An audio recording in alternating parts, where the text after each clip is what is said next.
Good day, great people. Welcome to the B.E.L Project Book Review. I'm your host, Tyree Evans, and today's book we will be reviewing is no other than the classic book, The Alchemist. This is the 25th year edition. I cannot wait to share my thoughts and opinions about this book. I hope you have read it. If you've never heard of it, if you've been hearing of it, make sure in this time you go pick it up and appreciate what the genius Paulo Coelho put together in this book called The Alchemist. So, The Alchemist is a book written by Paulo Coelho. It has sold over 200 million copies, and if you really think about that, that means it's really been read by over 600 million people and some. And that's probably just based off of like prior numbers. I don't know what's the up-to-date numbers, but I'm pretty sure billions of people will read this book along the lifespan of the world, you know, because we're going through a pandemic right now. So I'm praying for y'all. Y'all pray for mine and make sure that everybody stays safe. But let's talk about The Alchemist, right? So The Alchemist is a book about finding your personal legend. That's what Paulo Coelho calls what people's purpose in life is, their personal legend. And it's about a young man named Santiago. Shout out Santiago, man. And when I was reading the book, it was a lot of great things that stood out. Like one thing that stood out was Santiago's name is only mentioned one time in the book. I was like, well, why is that? And then when I thought about it, I said I should research it and find it out. And I came across an interview with Paulo Coelho talking about the name Santiago was inspired by some literature that he read by Ernest Hemingway. And he said that if he ever wrote a book, he would write about he would write his story, but the main character name would be Santiago. So that's why the main character name in this book is Santiago. And then the other thing that stood out was Santiago's name is only mentioned once in the book, at the very beginning. After that, you never hear it again. So he explained why he wanted to do it like that, and that was to pay homage to Ernest Hemingway. And I found that to be amazing because a lot of people don't do those type of things in this era. So anyway, Santiago is this young shepherd boy, and he's in Spain, and he's trying to figure himself out, and he realizes that he wants to travel the world at a young age, even though his parents want him to go into religion and be like a minister or a quote-unquote pastor, and he's like, no, I think I want to travel. And his father was like, well, how are you going to do that? You have no money. And Santiago said, you know what? I'll just become a shepherd. They get to travel all over. And he learned how to be a shepherd, and he was a traveler, and he traveled. And then he gets to this point where he has the same dream 2 recurrent nights. He has it back to back. So he has this dream, and he's wondering, what is the meaning of this dream? You know? So he goes sees a gypsy woman.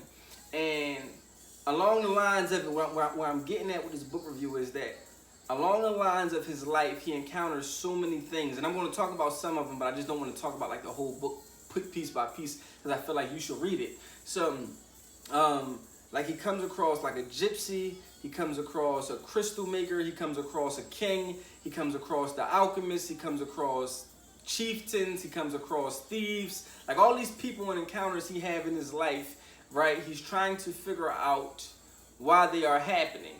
And as he figures out that some people, well, all things that happen is by design and for a reason. There's nothing that happens to you by accident. But you have to pay attention to the omens, as they mention in this book. Good omens, you have to follow those and trust those, because they say that is the language of God. God is talking to you through signs. When good things happen or things that make you think about something, that is a sign from God, this book tells you. So I'm reading the book and I'm getting into this book. So he comes across like some fascinating people. He comes across a gypsy woman. He comes across a king. He comes across a thief. He comes across a crystal maker. And he comes across another guy on a caravan that claims that he's an alchemist. Then he comes across the real alchemist. Then he comes across the merchant daughter. And he comes across a woman named Fatima. And he's having all these encounters in his life. And it made me think, like, how often do you really reflect about your life and say, today, everything that happened, if it made me happy, sad, joyous, uncomfortable, whatever happened in that day, did you stop and look at it and say, why did it happen? And throughout this young man's life, he does that. And he talks to the universe to find out why are things happening. And the universe and God show him signs to help him understand and become better at facing his fears for the most part. So as I read the book, a couple things stood out to me. The last 3 books I've read were The Alchemist, Outwitting the Devil by Napoleon Hill, and The Celestine Prophecy by James Redfield. The Alchemist and The Celestine Prophecy are very similar. They're not identical, but they're very similar. Like he followed in the Alchemist, Santiago follows omens, and The Celestine Prophecy, the narrator follows insights and principles and things of that magnitude to find out what is his purpose and what is the ultimate purpose of the world, essentially. So I recommend you reading them both. Excuse me. Yes, I recommend you reading them both. Some certain parts of this book that really stood out to me, man. Paulo Coelho, man, my hat's off to you, sir. Hopefully y'all can tag him in this, and hopefully he sees it, man, because I feel like he's an amazing writer that has produced magnificent work that will change the world. So anyway, certain things that stood out to me in this book. One, when he was a shepherd boy, his life was very small. So some would say, like, from people who were small-minded, they would judge him. And he would sell his sheep's fur to, like, you know, different stores. And he came across a merchant that had a daughter. And he thought to himself, like, if I get the chance, I will marry the merchant's daughter. And he tried to figure out ways to, like, impress her and, you know, make her want to be with him and make her father see that he's good enough. Well, that never got to happen in the book, because he decided to go after his personal journey. And he's on his personal journey, and he's coming across all these people. And in the desert, he comes across another woman named Fatima, or Fatima, however you want to pronounce it. And he comes across her, and he falls in love with her. And she's a woman of the desert, so they have certain principles that they need to carry, and they live by, because, you know, the way they are raised is the way that they have become. So he wants to stay with her, and he's like, man, I have everything I need, because he has acquired some things along his journey that has made him, quote unquote, wealthy. And the alchemist that he meets, the real alchemist, man, the alchemist tells him what the next 4 years of his life looks like, and makes him understand that she is going to wait for you because she's a woman of the desert, and she wants you to fulfill your personal legend so you can be happy.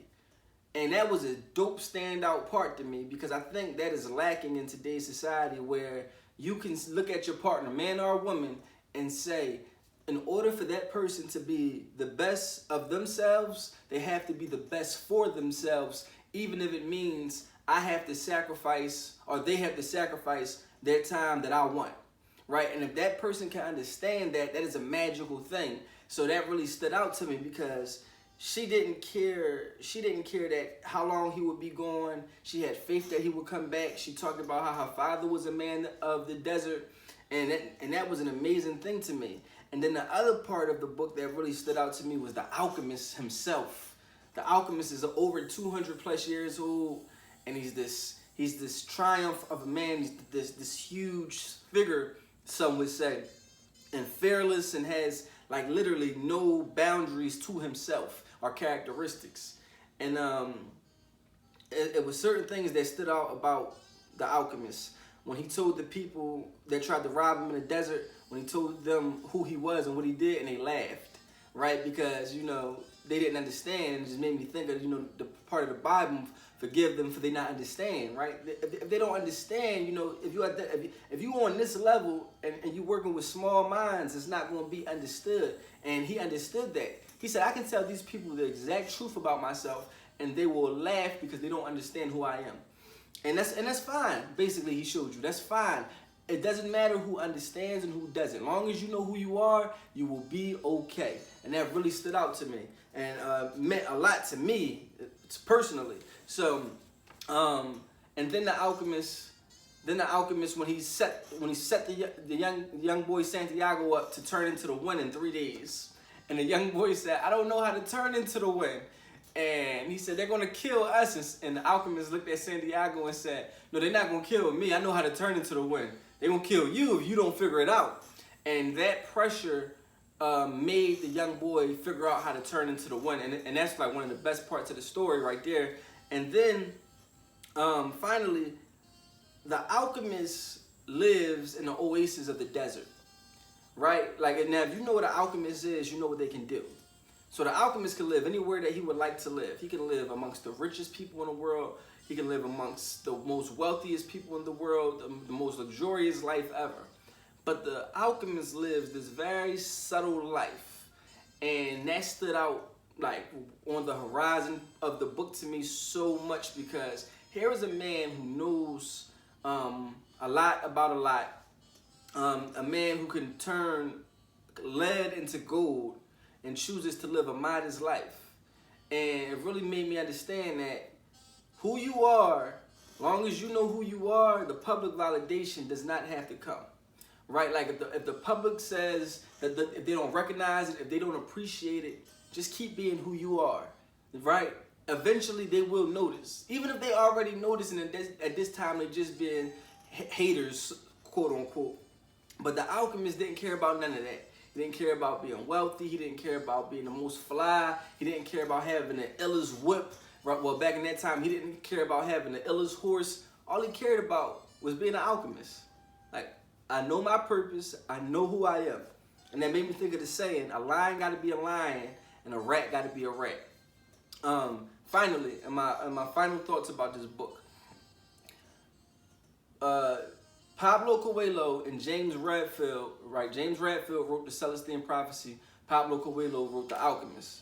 I recommend that you read them both to understand that we all are on a personal journey in this life to figure out who we are, what we want to do, and what we want to become. This book has changed many people's lives. Like the thing that actually also stood out to me was the Celestine Prophecy. When it first came out, James Redfield had to self-publish the book because publishers wouldn't believe in it. When The Alchemist first came out, it sold one copy like in his first 6 months. And a publishing company dropped Paulo Coelho but allowed him to keep his book. And eventually he put it out again because he still believed in it, because he was on his personal journey. It gained steam. A gentleman came to Brazil, I believe, read the book that it was American and wanted the book to be translated into American language. HarperCollins, the publishing company, picked it up, and you know the rest is history. But I say that to say James Redfield had to self-publish.